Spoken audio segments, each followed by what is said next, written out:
And Ryan Reynolds, childhood teacher, reached out to me, and I wasn't going to share it, but I think I have to now because it's super interesting and compelling for those of us that are interested in the psychology of this couple. My husband really, like, he's a millennial girl.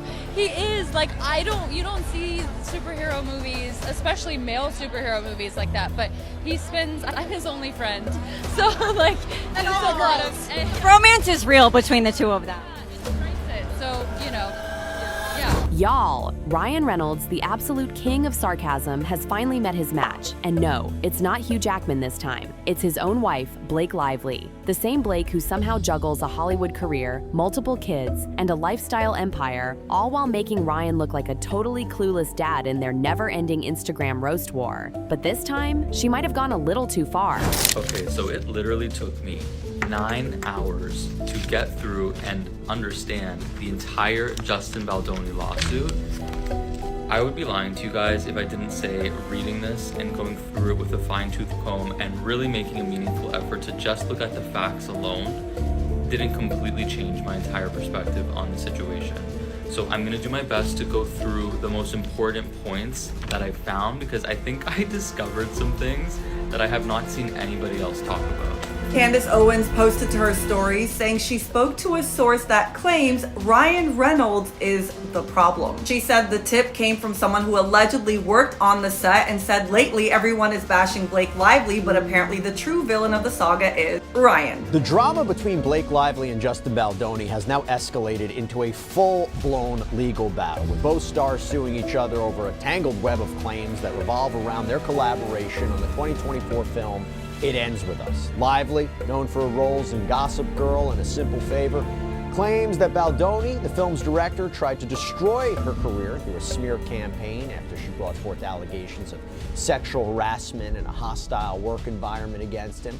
On the flip side, Baldoni says Lively went too far by exerting control over the production, threatening to withhold promotion unless her demands were met. He also argues that she falsely portrayed their professional relationship to the public, tarnishing his reputation. And while Lively is suing Baldoni for sexual harassment, retaliation, and false slight invasion of privacy, among other claims, Baldoni is countering with a defamation and civil extortion lawsuit, claiming that Lively not only made false allegations against him, but weaponized them to force him into complying with her demands. Can you believe it? The internet has actually decided that she's the reason Ryan is canceled. Because in the great tradition of social media outrage, guilt by association is always a thing. Did Ryan actually do something wrong? No. But when has that ever stopped people from declaring a celebrity problematic? Your wife posted something on Instagram and she wrote this. Last week I left my kids for the first time ever. Yeah. Look, she looked very happy. Yeah, she did. So were you with the 4 kids? I was with the 4 kids. How was that? Single dad. I'm a Reba McEntire song. Single dad, doing it, just doing it for them, right? Took them all to the park, told them mommy left when they were young. Surprisingly, you get a lot of action that way. We had a good time. No one died, which was nice. That was good. And 4 kids, it's just a zoo. Like, you just surrender, right? You just have to surrender. 24/7, you surrender. When we had our 4th, I was so happy because I always wanted to make sure that we always had someone on hand to give me strep throat. And now we're covered. It's rolling sickness. There's just never a healthy, a full clean slate health ever. Now, is Ryan actually freaking out? Well, for a man who treats PR disasters like comedy specials, his version of panic might just be another sarcastic tweet. But one thing's for sure, this time he might not be able to joke his way out of it. Let's break this down. This person is alleging that everything started when Ryan Reynolds decided to stroll onto the movie set one day and review the dailies. This is an industry term for all the footage that they filmed for the day. And he also decided to take a look at the script, and between the two, something allegedly set him off. This person claims that the production assistants then overheard Ryan and Blake having an argument in her trailer. Ryan Reynolds started being on the set on a regular basis as if he were her chaperone, and that is when he started inserting himself into the actual production, including writing lines. And then she says the next part was alleged in their lawsuits that Ryan and Blake, perhaps in response to her husband's anger, began inserting themselves in the effort to change lines and change scenes. And of course, the allegation that Ryan Reynolds was making fun of Justin Baldoni in his movie when he played the character Nice Pool. And we did hear this, I believe, from Justin's lawsuit, but correct me if I'm wrong, but she also says that allegedly Ryan presented an ultimatum to WME, the biggest talent agency in Hollywood, whose client roster include everyone from Taylor Swift to Justin Baldoni. So, what did Blake Lively do that supposedly got Ryan Reynolds canceled? Well, that depends on who you ask. According to some, she made an offhand comment that didn't sit well with the internet. Others say it was an old social media post, one of those harmless things that nobody cared about at the time, but years later is suddenly the worst thing ever. And of course, there's the classic possibility she simply existed in the wrong place at the wrong time, and the outrage factory needed a new target. Either way, social media did what social media does best: overreact. And because Ryan is married to Blake, he's automatically guilty by association. That's just how online outrage works. One half of a celebrity couple sneezes, and the other half is also responsible. Is that Blake Lively is accusing Justin Baldoni of sexual harassment, followed by an attempted PR takedown of her to cover his own ass from people finding out what he did to her. In an article titled, "We Can Bury Anyone," Blake Lively heroically shared her story, and the world was on her side because it looked like she was just trying to take down a predator in Hollywood. So Justin Baldoni and his ace lawyer launched an all-cylinder fire attack to clear his name, and he started by suing the New York Times, saying that article was just published because it was paid for by Ryan Reynolds, and it was a multi-layered scheme planned out by Blake and Ryan to take down Justin. And I think it's pretty common knowledge that the mainstream media will lie on behalf of their powerful friends or anyone who pays them off to say certain things. But this will be tough because the New York Times has never lost a lawsuit in their life, but Justin just released some very piping hot information that seemingly proves that Blake and Ryan Reynolds were colluding with the New York Times for months. Now Ryan being Ryan, his first instinct was probably to make a joke about it. That's his thing. He's been roasting himself for years. His career, his movies, his life choices. The man literally turned Deadpool into a box office success by making fun of himself. Ryan Reynolds actually has a book that is published. It's not, he didn't write the book, but essentially, and this is some Comic-Con stuff, guys, like literally, like if you're deep into Marvel Universe or DC Universe, you may know about these things. I definitely did not know about these things, but they create these books essentially about all of the movies, and they're sort of these art books. This one's called Marvel Studios, Deadpool and Wolverine, the art of the movie. Essentially what that is, it's a gallery of never before seen artwork, which is the description, and exclusive lithographs and in-depth interviews with the creative team. And so they sit down with these characters and the people that created them, and they ask them questions. And I am scared. I am so scared. So I'm gonna read you directly what Ryan had to say when they sat down with him to discuss Nice Pool. Okay, I'm gonna show you this and then I'll give you the exact quotation. But this time, the internet wasn't laughing. Instead of rolling their eyes and moving on, people started digging.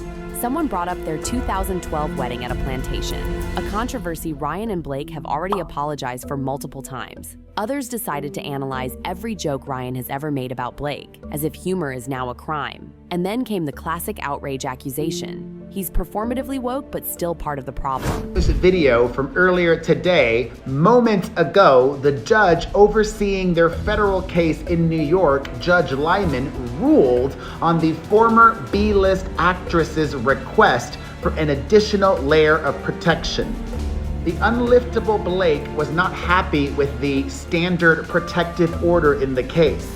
She wanted an attorney's eyes only designation. And the judge has granted that.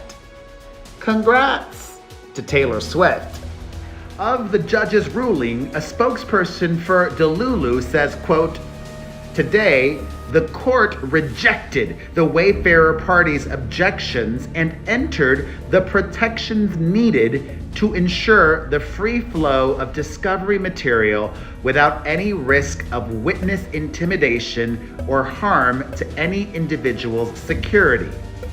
With this order in place, Ms. Lively will move forward in the discovery process to obtain even more of the evidence that will prove her claims in court." And just like that, number Ryan Reynolds' over party was trending, because of course it was. But here's where it gets really interesting. Usually when Ryan and Blake get dragged into internet drama, they both lean into it. They make fun of themselves, they troll each other, and it all turns into a meme. That's what people expect from them. Not this time. Blake, radio silent. No playful Instagram post, no sarcastic caption, not even a passive-aggressive meme, just nothing. which naturally made everything worse because now people had two theories. One, Blake was actually in trouble and Ryan was taking the fall for it. Two, Blake was letting Ryan take all the heat while she quietly enjoyed her coffee and waited for the storm to pass. About him being apart from Blake Lively, so much so that when they first communicated with one another, okay, so this is the first time that Ryan Reynolds and Justin Baldoni are speaking to one another, and they're exchanging text messages, and Justin Baldoni does this thing where he's just like so nice, and was like, he literally, to sum it up, because I'm not going to read Justin's entire text, he basically is like, I was nervous to even text you. I'm such a fan of you. Like, you're so great. You're amazing. Your wife's amazing. And then says this like really almost first day of middle school kind of thing. This is exactly what I want, a puppy to kick in the mouth. And you'll do what I say. So I'm going to show you these exchanges. This is Ryan Reynolds, Justin Baldoni. If you guys have not read through them, I recommend that you go on to the site to read it. He even extends like saying how wonderful Blake was because, you know, she was very nice to his wife. Says that Blake sent the sweetest message to his wife. I mean, he's being so respectful, falling over himself to be respectful and to say like, hey, can we still be friends? And Ryan Reynolds then sends this text message. And he basically says like, sorry for the delay, I've been writing, the girls are sick again, whatever. It tells him essentially that he hit the jackpot with Blake Lively. She literally passes on every film and every filmmaker all the time. But the one thing I know, and I speak from a deep wellspring of experience here, having her in your court. Either way, Ryan was stuck.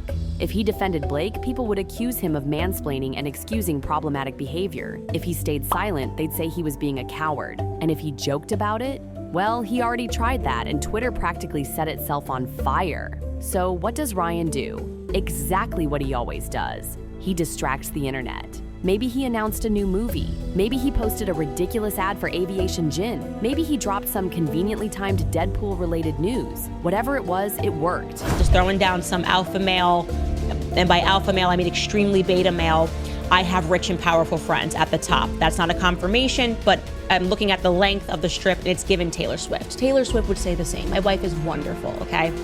Anyways, jumping back into these messages, he then moves immediately to ask Justin Baldoni to change their production dates because he's never been apart from Blake Lively so long. He basically says he tried to do it on his end. I'm paraphrasing here. You can go read it on the website. You know, I was frantically trying to address this. I was frantically trying to change this, shorten the shoot, but I can't because, you know, Deadpool and Wolverine is set in stone. They already booked the studio. And he ends it with this, which is funny that we're talking about like a sexual lawsuit and what's appropriate. He ends it by saying, all this to say, I'd have your line producer's face tattooed to my perineum. Okay, so that is the skin between Ryan's parts. I don't even know how to appropriately state that other than perineum. Okay, he pull that back up again. I would have your line producer's face tattooed to my perineum if he, she, or they can figure out how to start 2 weeks earlier.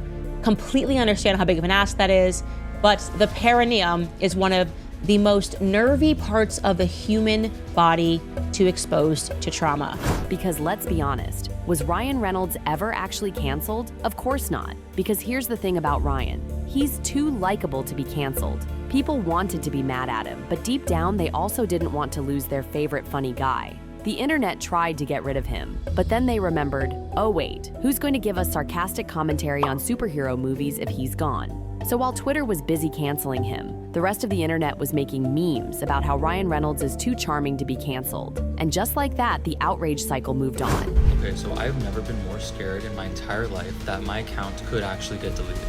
So if you're watching this right now, and my account mysteriously disappears, I need you guys to know it was Ryan Reynolds. I know their team is watching this video right now, and if you guys do something as idiotic and drastic as taking down my account, number one, everybody will know it was you. Number two, I will go scorched earth right to YouTube. And number three, that would be a very bad decision because if information does come out that is favorable to Blake Lively, I will be the first one to cover it honestly and fairly.